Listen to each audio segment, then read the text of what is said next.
आज का टॉपिक है ग्रुप साइकोथेरेपी। ग्रुप का मतलब क्या होता है? समूह। Psycho means mind and therapy means treatment, यानी कि माइंड की ट्रीटमेंट हो रही है।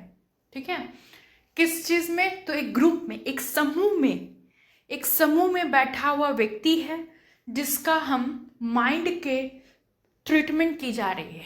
इस शब्द का यही मतलब निकलता है। अब हम आगे देखेंगे कि अगर ग्रुप बनाना है तो कितना बनाना है, कम से कम। ठीक है, किस प्रकार के लोगों को हम ग्रुप साइकोथेरेपी देंगे, किस टाइप के लोगों में हम कंट्रा इंडिकेशन, यानी कि वैसे लोगों में हम ग्रुप साइकोथेरेपी नहीं दे सकते हैं।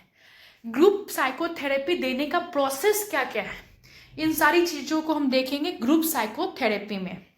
तो देखते हैं। Group therapy is a treatment in which carefully selected people who are emotionally ill meet in a group guided by a trained therapist and help one another effect personality change। क्या कहता है? देखिए, इसका ओवरऑल मीनिंग हम समझते हैं। Right, basically जो group therapy है, ठीक है, एक ग्रुप ऑफ पीपल में दिया जाता है। ग्रुप ऑफ पीपल कहने का मतलब क्या? 50 लोग को बैठा के देंगे हम थेरेपी? नो, मिनिमम 8 से 10 लोग मिनिमम होने चाहिए, 8 to 10 पीपल, तभी हम ग्रुप थेरेपी दे सकते हैं। ओके, ऐसा नहीं कि 2 आदमी को बैठा दिए और ग्रुप थेरेपी दे रहे हो। No, minimum 8 to 10 people. और जो आप ग्रुप बना रहे हो, उस ग्रुप में जो भी लोग हैं उनका प्रॉब्लम सेम होना चाहिए। नहीं समझे?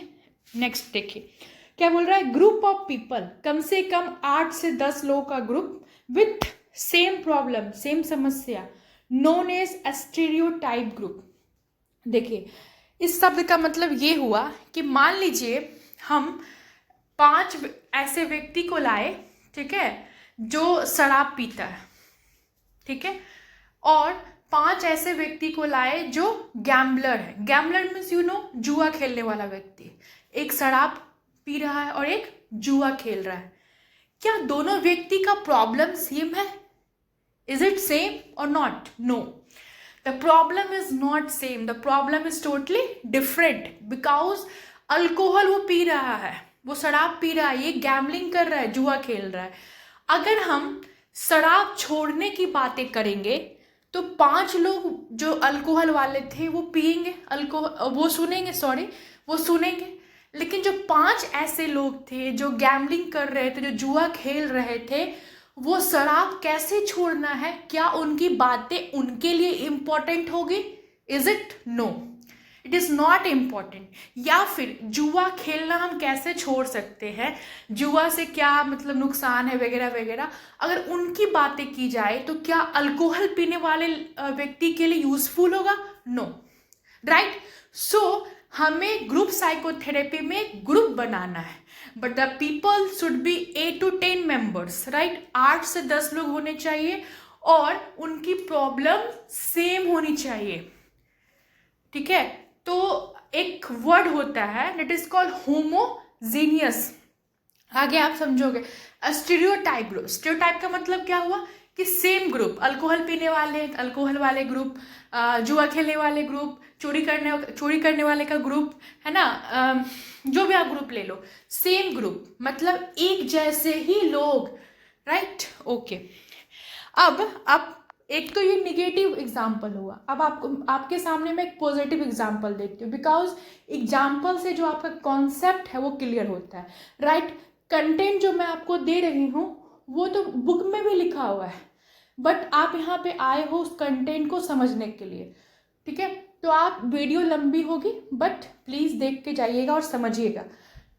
तो एक एग्जाम्पल लेते हैं कि 3 ऐसा ग्रुप, 3 ऐसे लोग हैं। लाइक एक बच्चा है जो बीपीएससी का तैयारी करता था बट वो फेल हो गया, ठीक है, then he is mentally ill. Right, दूसरा बच्चा जो नीट एस्पिरेंट था और वो फेल हो गया, वो मेंटली इल हो गया। और तीसरा जो है वो ले लो ना, नर्सिंग के बच्चे। ठीक है, यानी कि मैं आपको ऐसे समझाती हूँ, एक नीट, एक यूपीएससी या बीपीएससी कुछ भी ले लो, और एक नर्सिंग के बच्चे। ये तीनों बच्चे अपने कैरियर में फेल हो गए। Now he suffering from mentally ill, he suffering from mentally disorder, ठीक है। तो अब जो क्या इनका ग्रुप बनाया जा सकता है? बिल्कुल। क्यों? क्योंकि तीनों पढ़ने वाले बच्चे हैं, इन तीनों को एक ऐसा थेरेपिस्ट चाहिए जो स्टडी से रिलेटेड मैटर को डील करे, क्योंकि इनकी प्रॉब्लम सेम है। इन तीन लोगों को हम एक साथ रख सकते हैं, यस। क्यों? क्योंकि इनका प्रॉब्लम स्टडी से रिलेटेड है, ये स्टडी में फेल्योर है, दैट्स वाई इन तीनों को हम ग्रुपिंग कर सकते हैं, ये तीनों लोगों को। ओके, आई होप आपको एग्जाम्पल समझ में आ गया होगा कि ग्रुप साइकोथेरेपी क्या होता है, इसमें इतने लोग होते हैं, क्या क्या होता है। और ग्रुप साइकोथेरेपी में हम ये चीज़ देखें कि इमोशनली इल पेशेंट आते हैं, और ऐसा नहीं कि सिर्फ थेरेपिस्ट उनको मदद करता है। अगर 10 लोग का ग्रुप है तो ग्रुप वाले भी एक दूसरे को हील करते हैं, एक दूसरे को प्रॉब्लम से निकालते हैं, जो इमोशनली इल है, इमोशनली डिस्टर्ब है, उनसे वो बाहर निकालते हैं। ओके, नेक्स्ट अब बात आती है कि ये तो मैं आपको एग्जाम्पल से समझा दी, राइट। उसी चीज़ को यहाँ पे लिखा हुआ है सिलेक्शन, मतलब कि जब आप ग्रुप बना रहे हो तो सिलेक्शन कैसे करोगे ग्रुप का। तो फर्स्ट है अल्कोहल एनोमियस ग्रुप। देखिए, स्टीरियोटाइप ग्रुप, होमोजीनियस ग्रुप, या फिर हम बोले एनोनिमस ग्रुप, ये तीनों का मीनिंग सेम होता है, राइट। एनोनिमस का मतलब सेम ग्रुप बना रहे हो। जैसे अल्कोहल एनोनिमस ग्रुप मतलब दारू पीने वाले, ऑपोइड्स मतलब नशा करने वाले, गैम्बलर मतलब जुआ खेलने वाले। तो ये सब अलग अलग ग्रुप्स हैं, ठीक है। चलिए next, adolescent and patient with personality disorder, ठीक है। यानी कि जो हम सिलेक्शन करेंगे तो इसमें एडोलेसेंट और जो पर्सनालिटी डिसऑर्डर के जो भी पेशेंट हैं, यानी कहने का ये मतलब हुआ कि ग्रुप साइकोथेरेपी में हम पर्सनालिटी डिसऑर्डर और जो एडोलेसेंस हैं उनको भी हम शामिल कर सकते हैं। Next, contraindication. What is the meaning of contraindication? Means that कि ये मना किया जा रहा है। Contraindication means the person is not suitable for group psychotherapy. इन व्यक्तियों में हम ग्रुप साइकोथेरेपी नहीं दे सकते हैं। फर्स्ट क्या है contraindication? That is anti social patient. Anti social का मतलब ये नहीं हुआ कि कोई नक्सलाइट है ना। एंटी सोशल का मतलब ये हुआ कि जो पर्सन इंट्रोवर्ट है, मतलब वो समाज में जाने से डरते हैं, वो समाज के लोगों से बात नहीं करना चाहते, अपने विचार अपने ओपिनियन नहीं देना चाहते, वो अपने आप में सीमित हैं, ठीक है। आई होप आप सभी जानते होंगे एंटी सोशल क्या होता है। ओके, नेक्स्ट, एक्टिवली सुसाइडल और सीवियरली डिप्रेस्ड पेशेंट। अब आपके मन में एक सवाल उठ रहा होगा, या मेरे मन में तो बिल्कुल उठ रहा है सवाल कि अच्छा ठीक है, मैं समझ गई, एंटी सोशल का मतलब ये होता है कि वो वैसे व्यक्ति जो समाज के लोगों से बात नहीं करते, खुद में रहते हैं, एकदम जो है बाइकआउट करते हैं, फियर होती है उनको बात करने से, राइट। तो ठीक है, हम उनको ग्रुप साइकोथेरेपी क्यों नहीं दे सकते?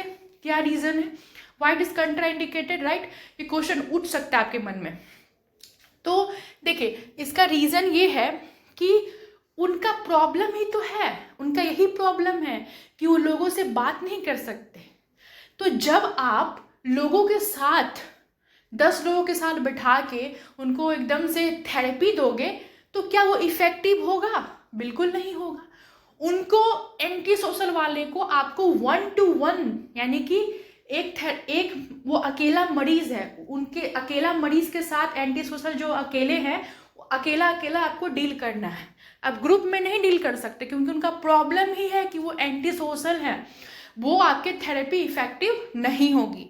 आई होप आप समझ रहे होंगे। दूसरा है सुसाइडल, बार बार सुसाइड करने की कोशिश हो रहा है, सुसाइडल इंटेंट आ रही है ना। तो ऐसे लोग, यार आप सोचो ना कि क्लासरूम है, उसमें एक बच्चा भी अगर थोड़ा सा मतलब परेशान है, स्ट्रेसफुल कंडीशन में है, तो आप उतने सारे लोगों को एक साथ डील नहीं कर सकते। सुसाइडल केस में क्या, उसके अंदर एकदम से अजीब अजीब थाउट्स आते रहते हैं, लगातार इम्पल्सेस जनरेट हो रहे, ब्रेन में जा रहे हैं, ठीक है।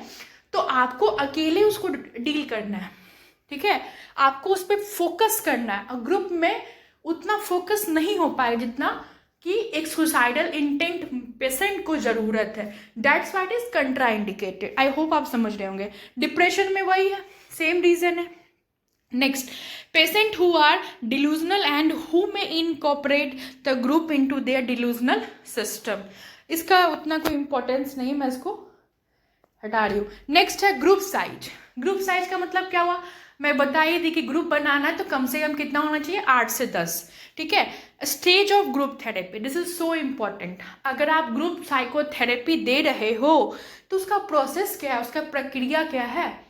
ठीक है. ऐसा तो है नहीं कि आपका मन किया कि हाँ चार मेंटली इल मरीज है, दिमाग संबंधित बीमार आदमी है, चारों को बुला ली, 8 लोग को बुला ली, आप उसको ग्रुप साइकोथेरेपी दे दी. नो, सब कुछ कैटेगरी में बांटा गया है कि किस टाइप के मरीज को आप ग्रुप थेरेपी दोगे, किस टाइप के मरीज को आप इंडिविजुअल थेरेपी दोगे. राइट.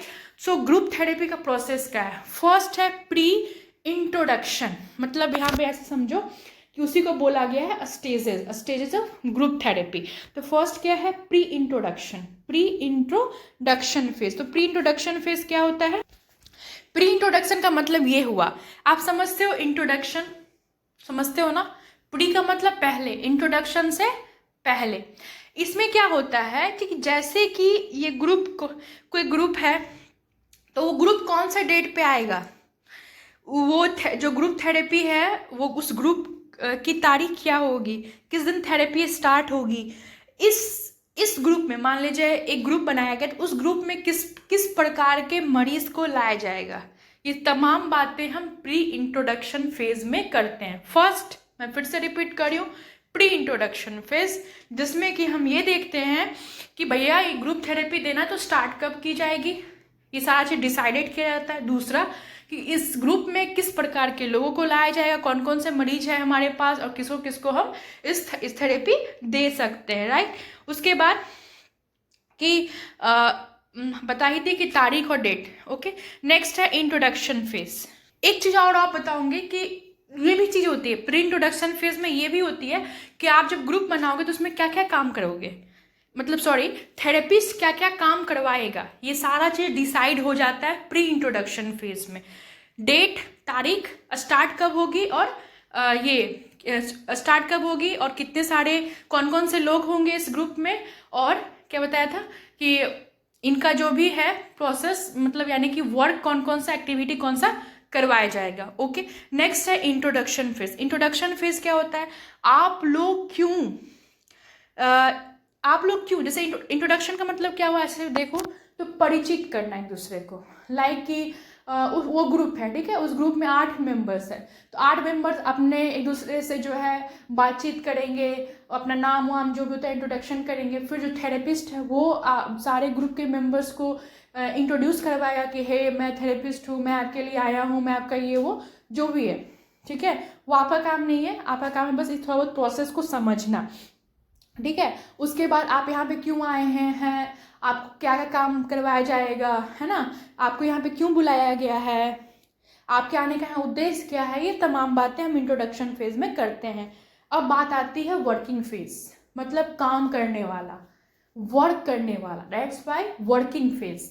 मतलब आप जो प्री इंट्रोडक्शन फेज में जो भी टास्क आपने सोचा था, वर्क जो सोचा था, जो आपको इस ग्रुप से करवाना है, अब वो करने का टाइम आ गया. This is called working phase. Right.